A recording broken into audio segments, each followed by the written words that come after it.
जय हिंद दोस्तों, स्वागत है आपका हमारे यूट्यूब चैनल बीएनसी क्लासेस में।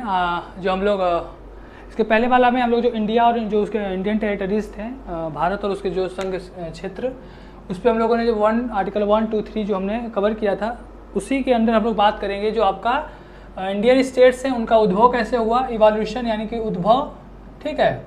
और जो आपके प्रिंसली स्टेट थे, जो आपके देसी रियासत थे, उनका इंटीग्रेशन यानी उनका जो जुड़ना था वो कैसे हुआ, ठीक है। तो आपको पता होगा कि मतलब 1947 में जब देश आज़ाद हुआ, 1947 में जब हम अंग्रेजों से आज़ाद हुए तो दो देश, भारत जो था वो दो देशों में बट गया। एक था आपका इंडिया और मतलब इंडिया और एक आपका पाकिस्तान, ठीक है, दो देश में बट गया, ठीक है। तो जैसे ही देश बटा उस समय आपके लगभग मतलब जब देखिए आज़ादी के समय अगर हम लोग इंडिया की बात करें तो इंडिया मेनली जो आपके राज्य थे या जो आपके इंडियन स्टेट्स थे वो दो पार्ट में थे। एक आपका था ब्रिटिश प्रोविंस, ठीक है, मतलब जो आपके ब्रिटिश प्रोविंस जो डायरेक्टली ब्रिटिश गवर्नमेंट के कंट्रोल में आता था, और एक था आपका प्रिंसली स्टेट यानी कि देसी रियासत, ठीक है, देसी रियासत। और 1947 में दो देश आज़ाद हुए, मतलब दो देश में बट गया आपका भारत और पाकिस्तान, ठीक है। तो देखिए जब देश आज़ाद हुआ तो उस समय टोटल 552 देसी रियासतें थी, ठीक है। देश तो टोटल आपके 552 देसी रियासतें थी, प्रिंसली स्टेट्स थे।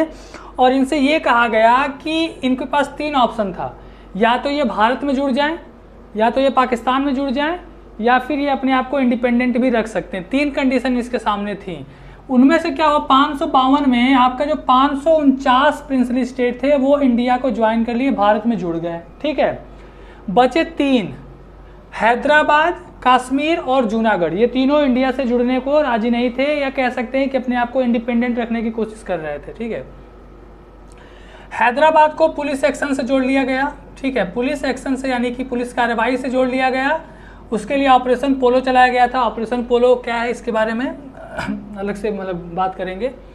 अगला है आपका कश्मीर। ये इंस्ट्रूमेंट ऑफ एक्सेशन जो आपका विलय पत्र था, उस समय के जो महाराजा हरि सिंह थे उन्होंने विलय पत्र पे साइन किया जब कश्मीर पे अटैक हुआ पाकिस्तान द्वारा, कबाइलियों द्वारा।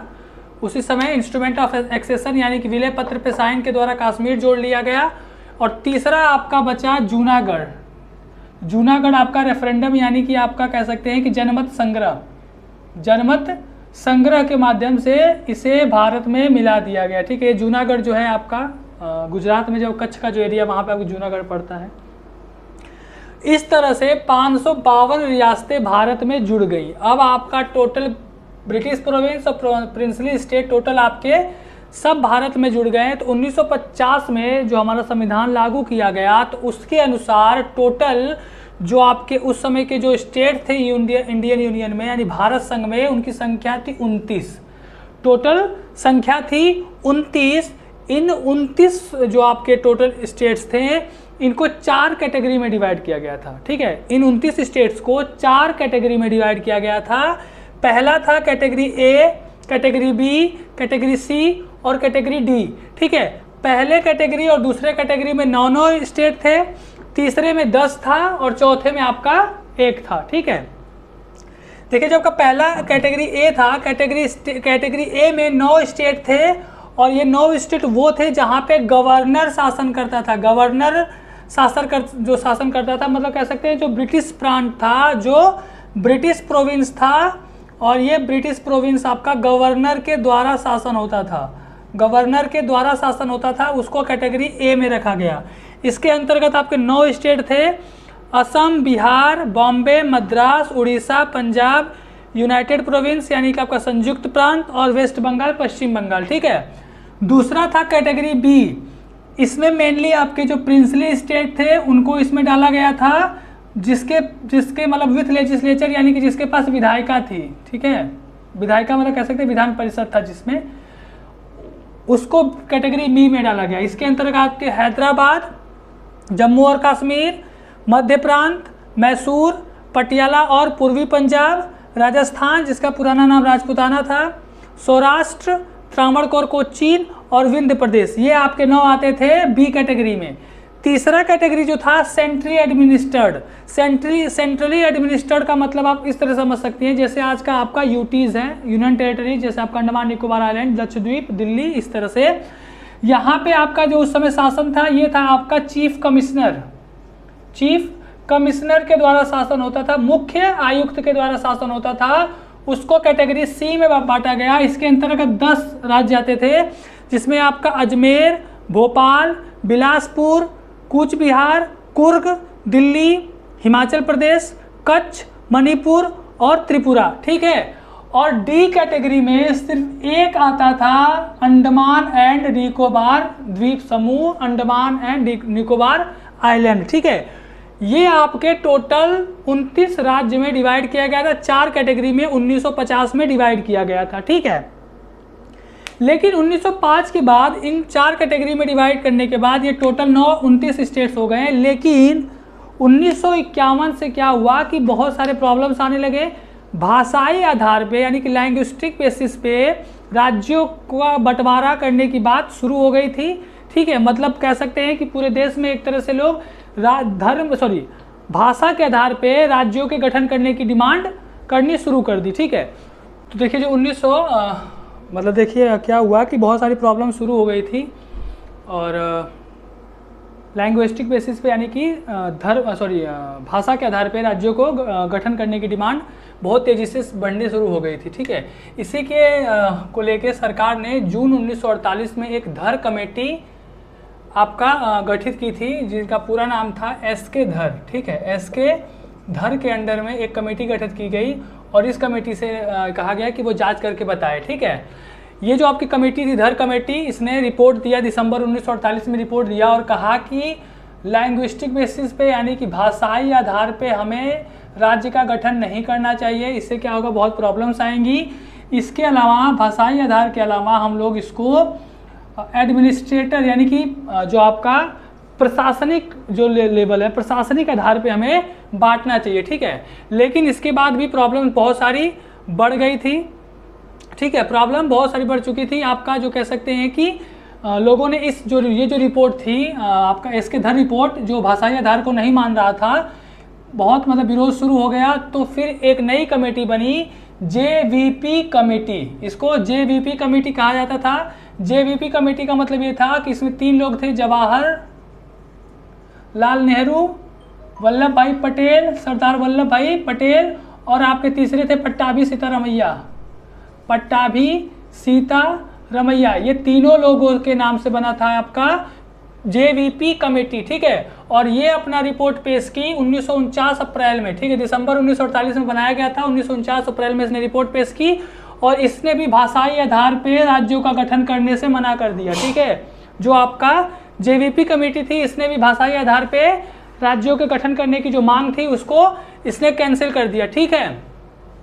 उसके बाद क्या हुआ कि कह सकते हैं कि साउथ इंडिया में बहुत मतलब लेवल पे लोगों ने आंदोलन करना शुरू किया और लगभग एक आदमी थे, मतलब वहाँ पे लोगों ने भूख हड़ताल हंगर स्ट्राइक शुरू कर दी, ठीक है।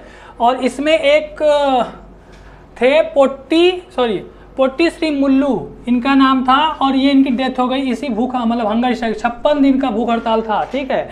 और इसके वजह से इनकी डेथ हो गई और सरकार को थोड़ा मतलब कह सकते हैं कि झुकना पड़ा। और पहले राज्य का गठन हुआ भाषा के आधार पे, वो था आपका आंध्र प्रदेश। अक्टूबर 1953 में पहले राज्य का गठन हुआ भाषा के आधार पे, वो था आपका आंध्र प्रदेश, ठीक है। देखिए जो आपका मद्रास जो स्टेट था, मद्रास स्टेट में जो आपका तेलुगु भाषी क्षेत्र था, तेलुगु जो लैंग्वेज था, तेलुगु भाषी जो क्षेत्र था, उसको मद्रास से कट करके आंध्र प्रदेश का निर्माण किया गया, ठीक है। आंध्र प्रदेश का जो तेलुगु भाषी लोग थे उनको आंध्र प्रदेश का निर्माण किया गया, ठीक है।